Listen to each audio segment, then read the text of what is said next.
ಬಿಜಾಪುರದ ಕುಮಟಗಿ ಬೇಸಿಗೆ ಅರಮನೆ.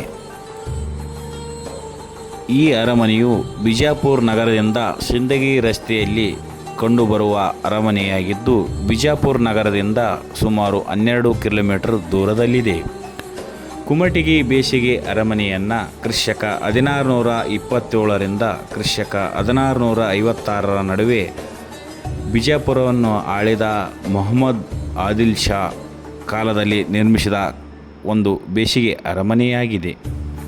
ಈ ಅರಮನೆಯಲ್ಲಿ ಆಗಿನ ಕಾಲದ ರಾಜ ಮತ್ತು ರಾಣಿಯ ಅವರ ಪರಿವಾರ, ಖಾಸ ಪರಿವಾರವು ಬಿರು ಬೇಸಿಗೆಯಲ್ಲಿ ತಂಪನ್ನು ಪಡೆಯಲು, ಆಯಾಸವನ್ನು ಕಳೆಯಲು ಮತ್ತು ಮೋಜು ಮಸ್ತಿಯ ಸ್ಥಳವಾಗಿತ್ತು.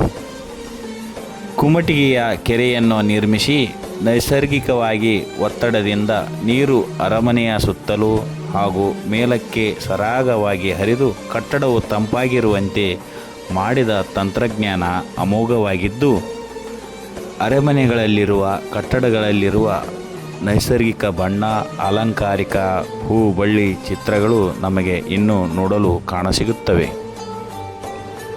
ಕುಮಟಗಿಯ ಕೆರೆಯನ್ನು ನಿರ್ಮಿಸಿ, ಅರಮನೆಯನ್ನು ನಿರ್ಮಿಸಿ, ಸುತ್ತಲೂ ಕೋಟೆ ನಿರ್ಮಿಸಿ, ಆ ಕೋಟೆಯ ಸುತ್ತ ಕಾವಲು ಗೋಪುರಗಳನ್ನು ನಿರ್ಮಿಸಿ, ಈ ಕೋಟೆಗೆ ಮುಖ್ಯ ಪ್ರವೇಶ ದ್ವಾರಗಳನ್ನು ನಿರ್ಮಿಸಿದ್ದನ್ನು ನಾವು ಈಗಲೂ ಕೂಡ ಕಣ್ತುಂಬಿಕೊಳ್ಳಬಹುದಾಗಿದೆ. ಬಿಜಾಪುರದ ಆದಿಲ್ ಶಾಹಿ ಸುಲ್ತಾನರಿಗೆ ಕುಮಟಗಿ ಬೇಸಿಗೆ ಅರಮನೆಯು ಬೇಸಿಗೆಯಲ್ಲಿ ಒಂದು ಈಗಿನ ಕಾಲದ ರೆಸಾರ್ಟ್ ರೀತಿಯಲ್ಲಿ ಆಗಿನ ಕಾಲದಲ್ಲಿ ಕಾರ್ಯನಿರ್ವಹಿಸುತ್ತಿತ್ತು. ಕೆರೆ ತುಂಬುವ ಕಾರ್ಯದಿಂದ ಮತ್ತೆ ಈ ಕುಮಟಗಿ ಕೆರೆಯು ತುಂಬಿದ್ದು ಬೇಸಿಗೆ ಅರಮನೆಯು ಜೀವಕಳೆಯನ್ನು ಪಡೆಯುವಂತಾಗಿದೆ. ಈ ಕುಮಟಗಿಯ ಕೆರೆಯ ಮಧ್ಯೆ ಒಂದು ಚಿಕ್ಕದಾದ ಅರಮನೆಯನ್ನು ಕೂಡ ಕಾಣಬಹುದು.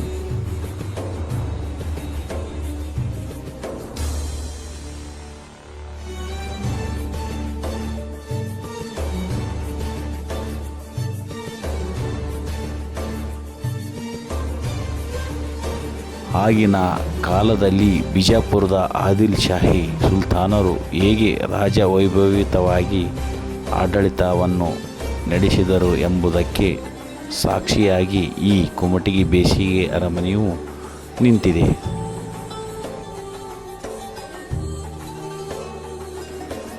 ಈ ಕುಮಟಗಿ ಬೇಸಿಗೆ ಅರಮನೆಯ ತಂತ್ರಜ್ಞಾನವು ಪರ್ಷಿಯನ್ದಿಂದ ಆಗಮಿಸಿದ ಪರಿಪೂರ್ಣ ತಂತ್ರಜ್ಞರು ನಿರ್ಮಿಸಿ ಈ ಬೇಸಿಗೆ ಅರಮನೆಯ ತಂತ್ರಜ್ಞಾನಕ್ಕೆ ಮಾರು ಹೋಗುವಂತೆ ಮಾಡಿದ್ದಾರೆ.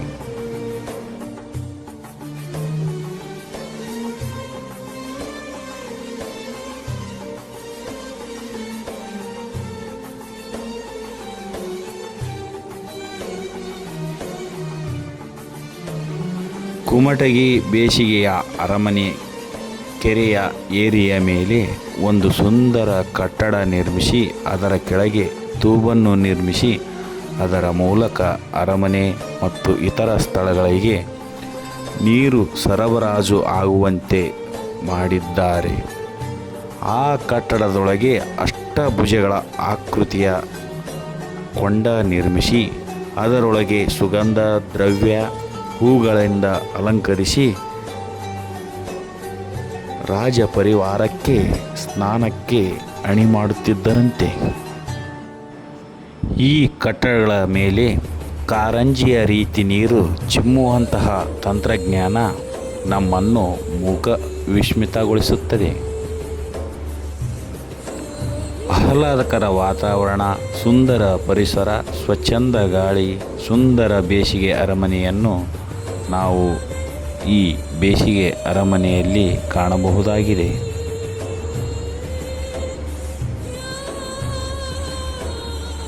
ಸಮಯ ಸಿಕ್ಕಾಗ ಬಿಜಾಪುರದ ಕಡೆ ತೆರಳಿದಾಗ ಈ ಕುಮಟಗಿ ಬೇಸಿಗೆ ಅರಮನೆಯನ್ನು ನೋಡದೆ ಬರದಿರಿ.